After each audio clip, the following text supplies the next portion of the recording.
एक हार ने ममता बनर्जी के सारे मॉडल को ध्वस्त कर दिया है। कोलकाता से लेकर दिल्ली तक दीदी के खिलाफ विद्रोह ही विद्रोह है। ममता बनर्जी की पार्टी टीएमसी 3 टुकड़ों में बंट गई है। कोलकाता में विधायकों के बाद अब दिल्ली में सांसदों ने भी ममता के खिलाफ विद्रोह करके अपना अलग गुट बनाने का बिगुल फूंक दिया है। सवाल यह है कि क्या अब ममता के पास कोई बचा है? अगर बचा है तो कौन है? क्या सिर्फ अभिषेक बनर्जी और चंद नेताओं के भरोसे ममता पार्टी चलाएंगी? इस बीच ममता गुट के सांसदों ने टीएमसी के बागी गुट पर बड़ा हमला किया है। थोड़ी देर पहले कल्याण बनर्जी और कीर्ति आजाद ने प्रेस कॉन्फ्रेंस करके बागी सांसदों को गद्दार कहा। कल्याण बनर्जी और कीर्ति आजाद ने बागी सांसदों को चैलेंज दिया है कि अगर उनमें हिम्मत है तो टीएमसी से इस्तीफा दें, बीजेपी के टिकट पर चुनाव लड़कर दिखाएं। कल्याण बनर्जी ने कहा कि जिन लोगों ने बगावत की है और भूपेंद्र यादव के घर पर जो गए हैं, उन सांसदों की नेता अब ममता नहीं बल्कि नरेंद्र मोदी हैं। कल्याण बनर्जी ने काकोली घोष के उस दावे पर भी सवाल उठाया जिसमें उन्होंने कहा है कि टीएमसी के 20 सांसदों ने लोकसभा स्पीकर को चिट्ठी सौंपी है। कल्याण बनर्जी ने पूछा कि 24 घंटे के बाद भी वो चिट्ठी अब तक सामने क्यों नहीं आई। दावा किया गया है कि लोकसभा स्पीकर के ऑफिस को इस तरह का कोई लेटर नहीं मिला है। वहीं कीर्ति आजाद ने कहा है कि काकोली घोष और उनके साथ बगावत में शामिल सांसदों ने जिस थाली में खाया उसी में छेद किया है। अगर उन्हें ममता बनर्जी से इतनी ही दिक्कत थी तो चुनाव से पहले क्यों नहीं आवाज उठाई?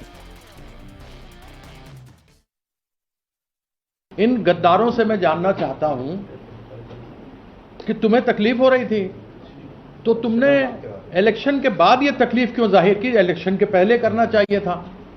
और इलेक्शन के बाद अनेकों आरोप लगाए सुखेंदु शेखर ने और रिजाइन कर दिया। उसका आरोप लगा, सही है गलत है वो तो अलग बात हो गया, लेकिन कम से कम उसने एक पॉलिटिकल एथिक्स दिखाया कि वह जिस पार्टी में था, जिस सिंबल के साथ राज्यसभा में एमपी था, उसकी समस्या थी, उसने रिजाइन कर दिया। तुम्हारे में भी अगर पॉलिटिकल एथिक्स है तो तुम भी रिजाइन कर दो उसकी तरह और आ जाओ बीजेपी के टिकट पर लड़ने के लिए। एक स्वतः स्पष्ट है जो कॉन्स्टिट्यूशन का 10वां नंबर उन्होंने बताया है और इसकी रूलिंग भी है कोर्ट में कि एनडीए एक गठजोड़ है, पार्टी नहीं है। पहली बात तो आपने बताया नहीं कि आपके नंबर कितने हैं, 2/3 हुए या नहीं हुए, नहीं तो आप अभी तक निकाल दिया होता। क्या चिट्ठी आपने स्पीकर को दिया वो बता दिया होता, वो सब चीजें मालूम नहीं। यदि मैं एक मान लूं, आपके झूठ को सच भी मान लूं कि आपके पास 20 है, 21 है, 22 है, तो आपको तो विलय करना पड़ेगा, आपको मर्ज करना पड़ेगा बीजेपी के अंदर। तो क्या बीजेपी के अंदर मर्ज करोगे और आपका वो कार्यकर्ता जो खून पसीना एक करता रहा, कुछ पहली बार बने, कुछ तीसरी बार बने, बहुत सारे एमपी तो चौथी बार बने हैं, क्या उन कार्यकर्ता को जब बीजेपी के गुंडे मारेंगे तो तुम उनके साथ बैठकर उनका समर्थन करोगे? उन कर्मियों को तुम मार दे खाते हुए देखोगे?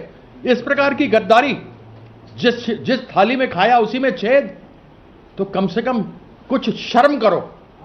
बीजेपी में जाना है तो बोलो, तुम तो वैसे ही भूपेंद्र यादव के यहां थे।